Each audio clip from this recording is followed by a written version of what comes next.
Yo tout le monde, c'est Quentin, bienvenue dans cette nouvelle vidéo. Ça fait un petit moment qu'on me la demande, notamment sur les réseaux sociaux avec Instagram et TikTok. On m'a beaucoup demandé voilà, comment je retouchais mes photos, tout ça. Comme ça on va pouvoir y aller pas à pas et je vais vous montrer un petit peu voilà, les divers techniques que j'utilise.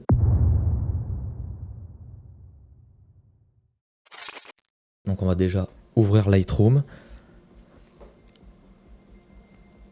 Alors moi j'utilise la suite Adobe Photo, donc ça doit être avec un abonnement, je crois que c'est 10 ou 12 euros par mois. Et vous avez Photoshop, Lightroom, et si je dis pas de bêtises, Lightroom mobile donc. Là à gauche vous avez tous vos albums photos créés, mais nous ce qui nous intéresse c'est la partie de développement. Donc j'ai d'abord sélectionné une image, donc voilà un petit peu comment ça se présente. Donc ce que je commence toujours par faire dès que je souhaite développer une photo, je me rends dans correction de l'objectif. Donc là vous voyez que ça c'est activé par défaut. Cliquez aussi pour supprimer les aberrations chromatiques. Donc quand vous voulez aller plus loin dans la suppression d'aberrations chromatiques, vous zoomez dans votre image, vous essayez de localiser un point où il y a des aberrations. C'est souvent dans les parties où il y a de la haute lumière, du contre-jour, tout ça. Et vous pouvez aller dans manuel. De là il suffit de repérer un petit peu la couleur des aberrations, donc c'est souvent bleu, violet ou des teintes magenta, et ensuite vous déplacez ce curseur, enfin le curseur en fonction de la couleur des aberrations.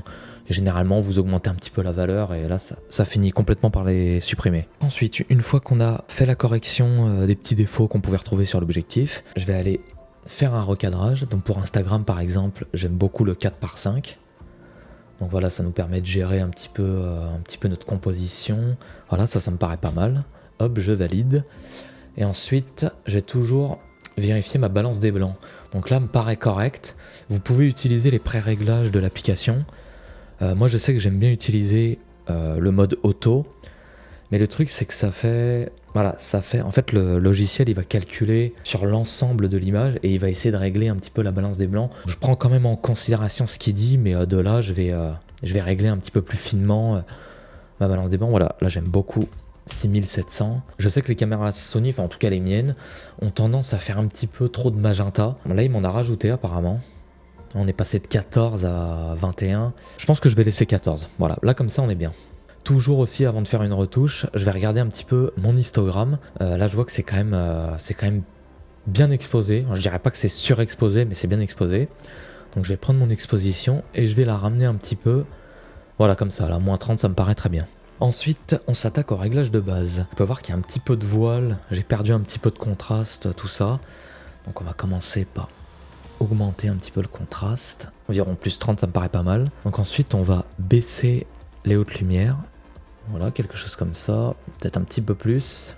Alors là, les ombres, je vais pas trop les rehausser, on est pas mal. Je pense que je vais les laisser comme ça pour le moment. J'aime bien un petit peu baisser mes blancs. Alors pas trop non plus, mais au moins ça me permettra de récupérer un petit peu de détails dans le ciel. Ensuite, baisser un petit peu les noirs. Voilà, ça nous permet d'avoir une exposition pas trop mal. Donc pour faire un avant-après, sur les dernières versions du logiciel, vous avez les petits... Je sais pas, un petit œil comme ça sur chaque partie, vous pouvez cliquer dessus et hop, ça vous annule, en fait ça vous montre un aperçu annulé de tout ce qu'on vient de faire juste avant. Ensuite, moi ce que j'aime bien faire, c'est augmenter un petit peu la texture, alors pas trop non plus, généralement je mets un petit 5. Et alors là, la clarté c'est très intéressant, ça donne un truc un petit côté un petit peu rêveur et tout, moi j'aime bien. Je pense que pour cette image je vais mettre que moins 10, généralement j'aime bien aller entre moins 20, moins 30, c'est très sympa, ça vient un petit peu casser le trop de netteté de la caméra, parce que là j'ai je crois 61 ou 64 millions de pixels. On a un petit peu de voile, donc on va le corriger. Là, vous voyez que la montagne en fond, elle est très voilée quoi.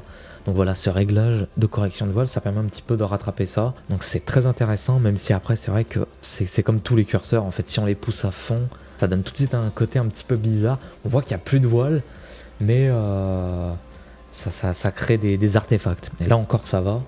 Mais il y a des fichiers où voilà, c'est vraiment, ça va vraiment casser votre image. Il faut y aller un petit peu mollo avec ce genre d'effet. C'est vrai qu'on pourrait aller un petit peu plus loin. Bon, je vais aller à plus 30. Donc ensuite, on va s'occuper de la vibrance et de la saturation. J'aime bien mettre un petit peu de vibrance. Là, j'aime déjà bien le rendu. Je vais aller dans cette courbe-ci et en fait je vais faire ce qu'on appelle une courbe en S. Ça donne vraiment un beau contraste bien ciblé dans les hautes lumières et dans les ombres. J'augmente un tout petit peu dans mes hautes lumières. Ensuite je vais venir baisser un petit peu mes ombres. Je peux faire un avant, après. Voilà, c'est parfait, ça donne vraiment un petit contraste en plus. On peut toujours adapter selon l'image bien sûr, mais là j'aime déjà beaucoup ce rendu. Allez, ensuite on passe très certainement au réglage que je préfère dans Lightroom. Donc le mélangeur des couleurs, c'est assez simple en fait, hein. On va pouvoir modifier les couleurs. Je peux modifier mes valeurs de jaune comme ça, donc je peux les faire devenir vertes, devenir plus jaune, qui tire vers l'orange. Moi j'aime beaucoup cette option, en fait c'est comme tout, hein. On n'est pas obligé d'y aller à fond, mais j'aime bien, on peut vraiment revaloriser un petit peu l'image. Alors, on va déplacer un petit peu les jaunes, vous voyez, je peux les faire devenir beaucoup plus verts ou beaucoup plus orange, on va dire. Donc voilà, on ne veut pas trop non plus y aller à fond. Ensuite j'aime bien jouer avec les saturations des couleurs. Là pareil, je vais pas trop en faire, hein. Juste comme ça. Je vais revenir modifier un petit peu mes valeurs de vert. Voilà, comme ça, on va mettre -20, c'est pas mal. Pareil pour la saturation. Là, déjà j'aime bien ce rendu, c'est un petit peu plus chaud et tout. Alors c'est pas mal. Allez, ensuite on passe à l'autre partie, le color grading. On va pouvoir venir teindre nos différentes parties d'image. Si on veut casser un petit peu le bleu d'un ciel, voilà, vous pouvez choisir une valeur un petit peu de jaune orangé. Et on va passer maintenant aux ombres. Alors, ce que j'adore faire pour les parties ombragées, ajouter des valeurs de bleu. Donc hop, on va mettre 14. Donc après, bien sûr, on adapte, hein. Là, je trouve que ça fonctionne très bien pour cette image. Ensuite, la partie détail. Donc ça, je pense que c'est assez simple pour vous. Vous voyez, on peut régler la netteté de l'image. Donc encore une fois, avec les fichiers de ma caméra, c'est des fichiers très détaillés, il y a beaucoup de pixels. Je vais vraiment pas pousser à des valeurs trop grandes. Voilà, généralement, voilà, 50, 55. Et ensuite, ce que je viens faire, un réglage que j'aime beaucoup aussi, c'est le masquage. Vous pouvez appuyer sur la touche Alt de votre clavier, vous restez appuyé dessus et vous déplacez les valeurs de masquage. Et là, vous voyez, en fait, toutes les parties blanches, c'est les parties où les réglages de netteté vont s'appliquer. Alors ensuite, qu'est-ce qu'on a? La correction de l'objectif, donc ça on l'a fait en tout début de vidéo. Ensuite on a l'étalonnage, donc ça je vais pas en parler dans cette vidéo.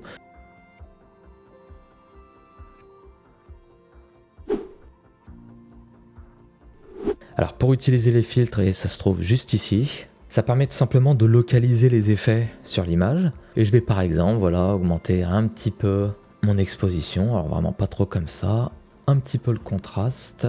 Je vais venir baisser un petit peu mes hautes lumières. C'est très léger, hein, mais on regagne un petit peu de détail dans la partie centrale de l'image. Je vais corriger encore un petit peu le voile, donc toujours uniquement dans cette partie. Et si je fais un avant-après, vous voyez, c'est léger, mais voilà, ça corrige un petit peu les parties de l'image, j'aime beaucoup. Donc là, c'est un dégradé linéaire. Donc là, vous allez voir tout de suite comment ça fait. Vous voyez, je vais venir le placer, voilà, dans le bas de mon image, comme ça. Et ça, généralement, alors après, avec cette photo-là, ça s'y prête pas forcément. Ça dépend vraiment des photos, mais c'est vrai que en général, je le fais quand même pas mal. Donc là, pareil, je vais venir baisser à l'inverse de l'autre, baisser mes valeurs d'exposition, et vous voyez. Et grâce à ça, en fait, je viens un petit peu concentrer, on va dire, le regard du spectateur sur ce qui m'attire un petit peu plus. Bon, là, en l'occurrence, c'est, vous voyez, le paysage en fond avec la montagne. Si vous utilisez Lightroom ou même d'autres alternatives qui proposent ce genre d'effet, je vous invite vraiment à en utiliser un petit peu. Alors après, c'est un petit peu comme tout, hein, faut pas en abuser, faut pas non plus en mettre partout, mais ça permet vraiment de travailler l'image. Par exemple, ce que j'aime bien faire aussi, vous voyez, donc là, je vais encore sélectionner un filtre dégradé. Vous voyez, par exemple, si je le mets comme ça dans le ciel, hop, donc là, la partie rouge, en fait, on voit ce qui sera affecté par l'effet. Donc vous voyez que ça fait bien en dégradé. Par exemple, dans le ciel, généralement, vous voyez, pareil, on peut baisser. Moi, je vais le faire, tiens, d'ailleurs, vous voyez, ça... C'est vraiment super intéressant quand on récupère vraiment du détail dans les parties de l'image qui sont sélectionnées. Hop, je vais mettre un petit peu comme ça. Vous pouvez aussi donc utiliser tous les autres réglages. Vous avez les courbes, la clarté. Je vais vous faire un avant-après. Vous voyez, on récupère vraiment du détail. On récupère un petit peu une exposition un petit peu plus correcte. Là, ça nous permet vraiment de récupérer un petit peu de détail dans le haut de l'image. Et donc voilà comment je retouche une image sur Lightroom. Vous faites un clic droit sur l'image, on va dans exporter. Donc là vous sélectionnez l'album sur votre ordinateur où vous voulez que la photo s'exporte. Donc je vais vous montrer pour les réseaux sociaux et plus particulièrement pour Instagram. Donc voilà, on sélectionne le JPEG, qualité au max, l'espace colorimétrique, vous normalement vous sélectionnez, ça doit s'appeler sRGB, j'aurai sûrement une valeur un petit peu différente de vous. Mon écran est étalonné, donc là il y a un petit profil en plus. Alors ce qu'il faut savoir, c'est que pour Instagram, comme on a vu en début de vidéo, donc j'ai recadré l'image en 4:5. Ça en fait pour Instagram, ça fait environ en dimension pixels du 1350 par 1080. Donc ça c'était avant, bon, c'est toujours le cas, mais je trouve que maintenant, j'ai pas envie de redimensionner l'image en 1350 par 1080. Donc surtout si vous activez l'option dans Instagram qui permet d'avoir, voilà, de maximiser la qualité des contenus que vous postez, donc comme par exemple les vidéos ou les photos. Mais en revanche, ce que j'aime bien faire, surtout avec ce genre de caméra là, comme je vous disais, ça doit être un A7R4 il me semble, j'ai plus de 60 millions de pixels, donc ça sert absolument à rien. Alors si je l'exporte en pleine résolution, même après l'avoir recadré, à mon avis l'image va faire 100 mégas, ou peut-être pas 100 mégas, mais peut-être 40 ou 50 mégaoctets, donc ça sert absolument à rien d'avoir ça sur votre disque dur, surtout si c'est pour la poster, voilà, sur vos réseaux sociaux et tout. Encore une fois, ça c'est pour mon exemple, j'ai beaucoup de mégapixels dans l'image, mais je sais que les appareils photo ont de plus en plus de mégapixels. C'est toujours intéressant si jamais vous trouvez que vos fichiers sont un petit peu trop volumineux après l'export. J'aime bien cliquer tout simplement dans redimensionner. Donc là vous avez diverses valeurs, voilà, que vous pouvez sélectionner. C'est intéressant. Alors avant je me souviens plus. Ah, il me semble que je faisais bord étroit, voilà, c'est ça. Et là je sélectionnais la valeur de 1350. Je vais essayer pour voir ce que ça fait. Alors effectivement, en l'exportant en bord étroit avec 1350, elle fait 2 mégas. Donc voilà, c'est bien ça, bord étroit. Et ensuite, vous mettez 1080. Donc là, je vais vous montrer avec l'image exportée. Vous voyez, donc elle fait 1 méga et quelques, hein, donc ça c'est très bien. Mais voilà, vous voyez, c'est bien ça. Elle fait bien 1350 par 1080. Donc ça, comme je vous ai dit, c'est le format Instagram. Maintenant, vu qu'on a la possibilité d'augmenter un petit peu la qualité avec l'option sur l'application, je préfère utiliser une valeur un petit peu plus élevée. Donc de nouveau, je clique sur exporter. Et là, vous voyez, moi j'aime bien mettre un pourcentage. Bah, ça dépend un petit peu du nombre de mégas que fait l'image. Je vais mettre en gros la pleine résolution à 40%. Donc là, je fais exporter. Et là, vous voyez, avec 40%, elle fait tout de même un petit peu plus de 7 mégas. Alors franchement, c'est beaucoup trop si on veut les partager, voilà, si par exemple je veux les partager sur Instagram ou sur mon site. C'est beaucoup, donc de nouveau exporter. Hop, on retourne en bas. Je vais mettre 30%. De nouveau, j'exporte. Je vais écraser, hein, parce que ça va écraser tout simplement le précédent export. Et donc là, voilà, elle fait un petit peu plus de 4 mégas. C'est vraiment pas mal pour un partage sur les réseaux sociaux ou sur Internet en général. Et vous voyez, je peux zoomer dedans. Enfin, j'ai encore du détail. Autre petite astuce pour Instagram.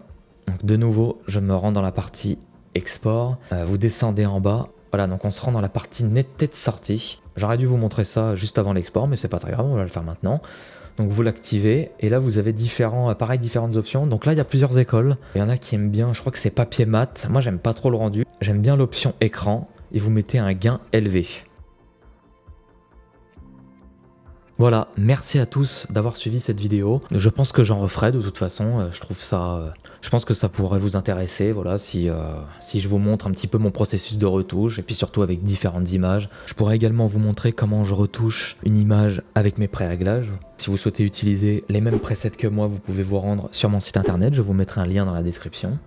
Aussi pour vous dire que je tiens un blog, vous avez des articles qui vous expliquent l'ouverture du diaphragme, la vitesse d'obturation, la balance des plans, etc.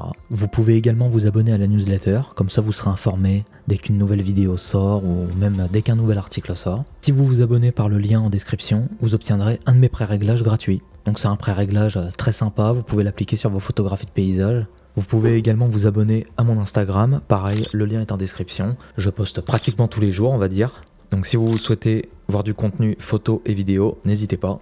Voilà, merci d'avoir regardé la vidéo. N'hésitez pas à vous abonner, à lâcher un like, ça fait toujours plaisir. Et moi je vous dis à la prochaine. Salut!